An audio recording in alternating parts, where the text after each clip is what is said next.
Good morning, my brothers and sisters. Welcome to episode number 66 in the book of Genesis. We're going to take another look at the Tower of Babel. It's from Genesis chapter 11, the first 9 verses or so. And we're going back to a time, we've talked about the genealogy in chapter 10. We're going to go to a time just before that. Why did the earth spread out? Why did the people spread out? Well, the tower tells us the people that got off the ark apparently were trying to stay together in one place, building a tower to reach to heaven in a bad way.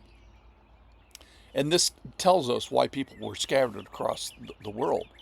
So a migrant people become stationary, and a city is built, Babylon is built, and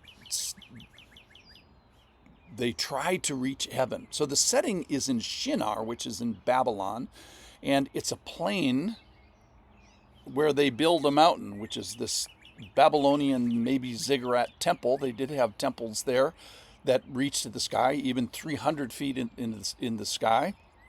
The problem is they had temples at the top, and the temples were not to the one true God. So they had some zodiac gods, but basically they had not the one true God. So Babylon is this symbol of pride, self-pride, idolatry, and then it's also the judgment of God upon pride and idolatry. Listen in here. This is Genesis chapter 11. Now the whole earth had one language and the same words. And as people migrated from the east, they found a plain in the land of Shinar and settled there. And they said to one another, "Come, let us make bricks and burn them thoroughly." And they had brick for stone and bitumen for mortar. And they said, "Come, let us build ourselves a city and tower with its top in the heavens, and let us make a name for ourselves, lest we be dispersed over the face of the whole earth." And the Lord came down to see, which he always does in judgment, by the way. That's a little phrase from Scripture. The Lord came down to see, and the tower which the children of men had built. And the Lord said, "Behold, they are one people, they have one language, and this is the beginning of what they will do." Not an accomplishment in an evil sort of a way.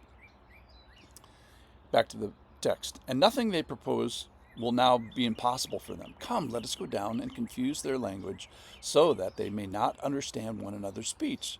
So the Lord dispersed them from there over the face, over all the earth, and they left off building the city.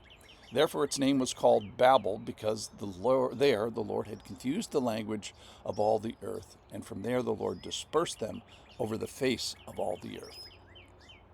All right, so the people here are trying to make a name for themselves, that their whole identity is wrapped around it. Their renown and reputation is wrapped up with this, which means towards the worship of other gods that did not create them. And it sets the scene for God to disfavor the nations. Why? So that he could favor Israel. Why? So that he could go back to favor all the nations. We're going to get to that in Genesis chapter 12 when we introduce Abraham. So God came down. The Lord came down to see. Heaven forbid this should ever happen to you, because it's always done in judgment.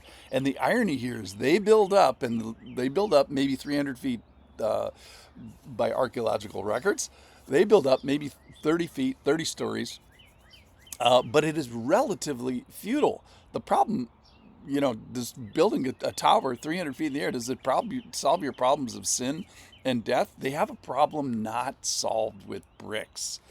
And so God comes down, let us go down. It's in plural, maybe it's the reference to the Trinity, and scatters and confuses, and he thwarts mankind in this regard to get to the wrong God.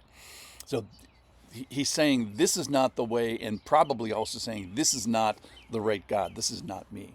So there's this cost of rebellion, and that is this disunity of the nations. So those who have set their minds and hearts against and above God now have God set his will against them, and the consequence is this confusion of languages.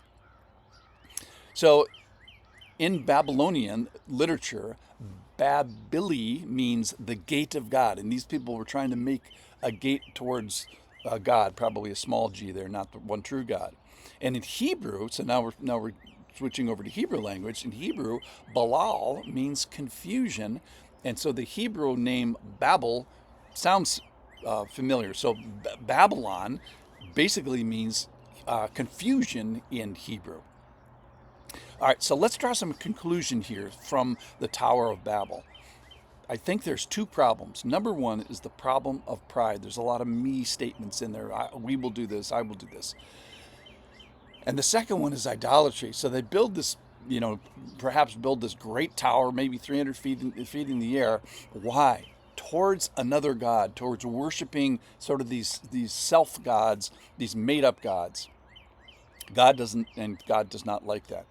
So then the Lord spreads people out. So I think the teaching point for us is, let's be ambitious. I don't think it's bad to be ambitious and to want to build something, but our ambition needs to be in yielding, not in standing against God, but standing with God and yielding to Him, maybe in service and certainly in worship of Him, not worship of ourselves. So if we're going to build a tower, let's build a true tower for God in humility, not in pride. Thanks for listening.